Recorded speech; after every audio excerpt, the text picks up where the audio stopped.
Today we got 4 brand new heroes added to the game. 3 are legendary, 1 new epic. Then of course we also have Kassim, we have Hayyim, and we have Fianna, which we're gonna go over all of them.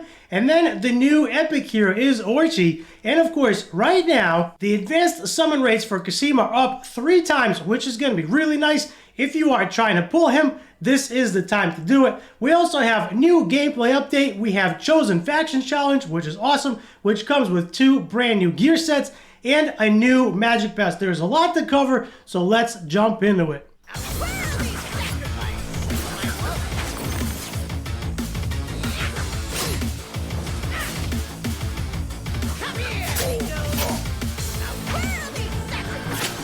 Awaken Chaos Era.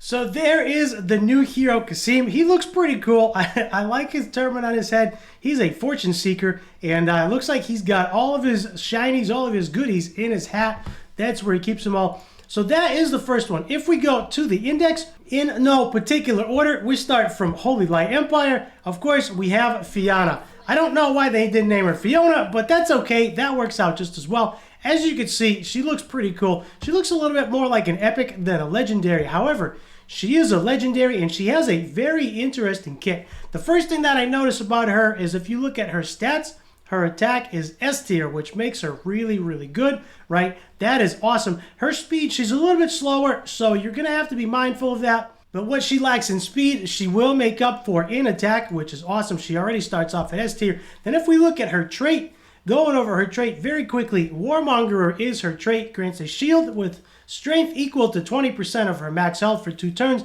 Of course, that's not going to be a very high shield because, or it's not going to be a very large shield, I should say, because we want to focus on her attack. Since her attack is S tier, we are not building for health. So she grants a shield with 20% of max health for 2 turns upon gaining any positive effect, which is great. Then the cooldown is 1 round, and then she starts to take less and less damage.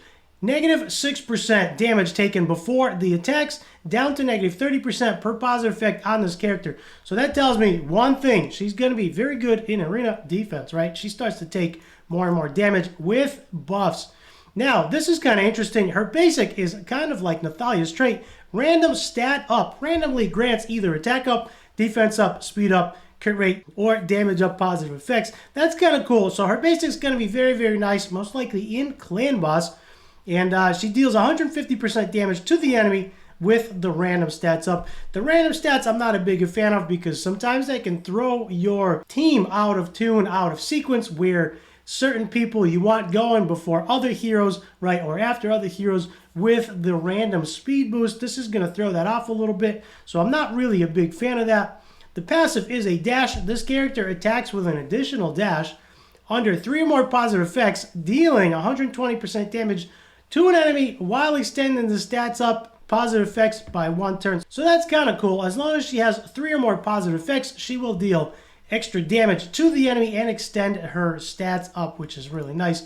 And then her ultimate grants a duplicate of all positive effects on any non-boss enemy and deals 250% damage to the target, grants invincible. So that is kind of cool. She duplicates the buffs of any non-boss enemy, and then she also grants invincible, which is really nice. We've been having a lot of heroes coming out with invincible, and that's kind of like the new thing right now. And unfortunately, a lot of the new heroes are coming out. They are A5 Ascensions, so that's just going to take a lot longer to get them ascended than normal. The next one, of course, we have Kassim. Now, Kassim's pretty cool. He looks like a goblin. He's a treasure goblin, clearly, right? And as you can see, he's pretty cool. He's made to be an assassin. He has a lot of dodge as well. If we look at his trait, reduces the damage from an area damaged enemy's abilities by 30%. So anytime an enemy does AoE damage, his trait will actually reduce their AoE damage to your team by 30%. And then his basic deals 150% damage to an enemy with 50% chance to steal a positive effect while ignoring resistance.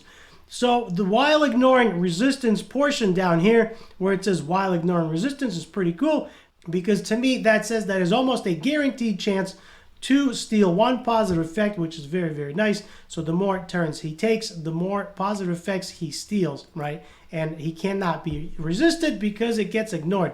His passive's interesting.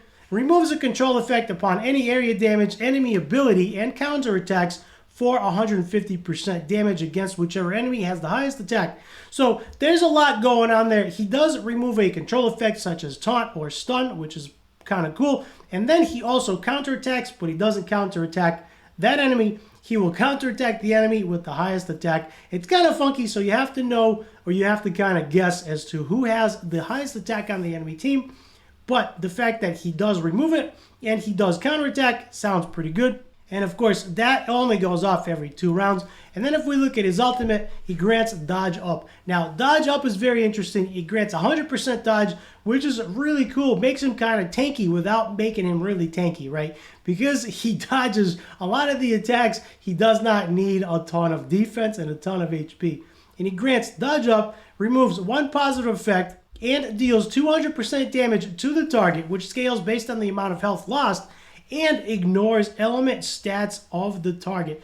That right there is very, very interesting. And the only thing I can think of with the element stats, sometimes the wording is a little bit weird, but the thing that comes to my mind first is the element stats are the elemental bonuses, where water is strewn over fire, fire is strewn over wood, and wood is strewn over water. That is the only thing that I can think of right now. So if I'm reading the ultimate correctly, you will no longer have to worry about who you're attacking with the ultimate, because he will ignore that element, which means he doesn't suffer that damage penalty, right? He doesn't have that 50% chance to do 50% less damage if he's attacking a fire hero. That is the way I'm reading it. Correct me if I'm wrong. I haven't had a chance to play with him yet, haven't had a chance to test him, but he seems really cool. And if you like this type of hero, go ahead and pull for him. Right now is the time to pull. There is 300% extra summon rate to get this guy. Moving on to Hayyim, however you say it. She looks pretty cool. She's a water hero, and she's actually underwater, which is awesome. And she is actually in the Dragon Scale Marsh, and she's going to be right there. We have quite a few legendaries in the Dragon Scale Marsh. She looks cool. So at first glance, her attack is S tier, which is awesome. If we look at a trait, she grants, of course, Invincible, right? Invincible is granted there. And if you notice, Invincible has 2 different logos right now. Some of them look like this, where there's a hero powering up, and then other ones actually have like a dark necklace, or is it regular necklace that has a heart, which has me all thrown off. In Void Tower, regular necklace has a heart there, and it looks like Hackern's buff, and that kind of throws me off. But as you can tell, the most recent theme is Invincible on these heroes, which is a lot. That is a lot. So if you get the right combination, it's going to be almost impossible to take down in arena defense. So her trait grants Invincible for 1 turn upon taking massive damage, and that's of course considering she doesn't die after the massive damage. There is no definition of massive damage, so I would imagine 60% or more of her total HP. And considering she's not going to have a lot of health, that's not going to be very difficult to do. Torrential is her basic, deals 100% damage to an enemy and grants attack up to this character for 2 turns. That's kind of cool on a regular basic attack. Attack up is always welcome. Her special, counterattacks, dealing 80% damage to all enemies with 50% chance of applying defense down for 2 turns. That is kind of cool. Nothing really too much going on here. Regular defense down, negative 30% defense, and the damage is not a lot, but it is a counterattack of 80% to all enemies. So that's actually not too bad. There's quite a bit of things going on here. Counterattack with the AoE damage plus the defense down, 50% chance to apply defense down. So that's not too bad. And then if we look at her ultimate, Whirlpool of Fate is her ultimate. It deals 120% damage to all enemies. Damage scales with the amount of team damage taken this round. So you want her most likely going last to do maximum amount of damage. However, you have to be careful that she does not die. And she looks kind of cool. If we're looking at her, she looks kind of neat. She is under the sea there. she lives under the sea, but I think they did a good job overlooking her skill kit. I feel like she does not have a skill kit of a legendary hero, except for maybe the invincibility. Her kit reminds me most likely of an epic hero, which is going to be very interesting. We'll have to play around with her as we get her, as we test her abilities. We'll have to play around with her and see if she's actually any good. She right now reminds me of Hydricia, how Hydricia looks cool. The kit looks good, but she's kind of A-okay. She needs a lot of stats to make her work. Last but not least, we went over 3 legendary heroes, and this is the one new epic hero, and he's a tree. let's take a look at his kit, shall we? I can't remember who he reminds me of. I think he reminds me of Charles. He has the stance of Charles. If you look at him with a tree skin, that is it. That is who he reminds me of. He is Charles. All right, let's look at his trait. Treant Wrath reduces attack damage taken by 40% and then counterattacks with Treant Punishment, which of course does not say where it is. So I'm assuming that it's just a counterattack. If he is Ascended, he also reduces damage taken by 60% and grants attack up for 2 turns, and attack up is 50% attack, which is kind of cool. So that is going to be very, very interesting. He does attack, or he does counterattack with Treant Punishment. Well, I'm looking to see if it's anywhere here. It is not. So we're going to have to see what that is. I did not even see a helpful tip except for attack up. Maybe right below attack up, they should have Treant Punishment. To explain what it is, I'm assuming it's just a basic counterattack. Wood Spike is his basic, deals 120% damage to an enemy, grants defense pierce up to this character for 2 turns. Defense pierce up, of course, pierces 30% of the defense, which is kind of neat. And that is on his basic. Considering that's on his basic, that is pretty good. And then his passive, 100% chance to gain 1 bonus turn upon defeating an enemy. So you want this guy smacking hard.